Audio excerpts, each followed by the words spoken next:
I had a request to show how I created the pattern for the the Easter dress and the sundress that I recently made. I used pretty much the same pattern pieces except for the shawl piece, the neckline or the shoulder piece for the Easter dress pattern. I didn't use that for sundress pattern, obviously. So I'm going to leave that out, and I'm just going to kind of show you how I did this body pattern. And I don't have a child here I can show you, so I'll show you my little mannequin. The way that you would, I guess, decide the width of this dress, and it is cut on the fold, so keep that in mind. If you had a child that you were making this for, you would measure all the way around right under the arms, and that would tell you what the width is, but you want to add about 4 to 6 inches to that width to get that nice gather in there.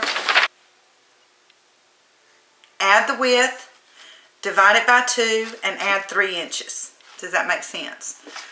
So you're basically adding extra on for the gathers. And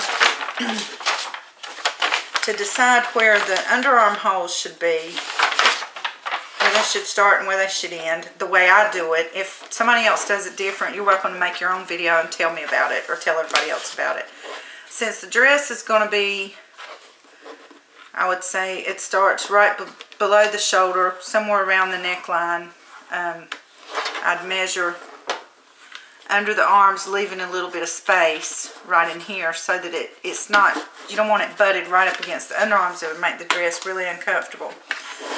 To decide the length of the dress, you would measure the child from just above the underarms. I measured the child, let me show you on this side so you can see, all the way down to here, and then I would add to it, accounting for hem allowance, and you don't want the dress to be right here, because this is, you know, I added a little extra for it to be just above the knees. And for the bodice that I created in the sundress, I used the piece that I used for the waistband of the Easter dress, but I figured it up by the child's measurements from underarm to underarm, and that gives you the bust allowance. You know, you add a little bit for seam allowance and all that. That gives you the bust size, I'm sorry, not allowance.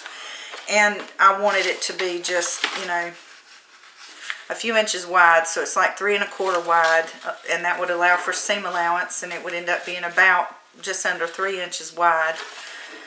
But that would be one piece on a child, and this mannequin is much smaller than my grandchild, so it wouldn't really fit that way. The way I did the straps was I measured starting at just right above the breast right here, and go all the way back to make it about even. You know, I can't really show you that on the mannequin, but then that's how I figured out the straps, so that they don't hang too far down and they fit the child comfortably.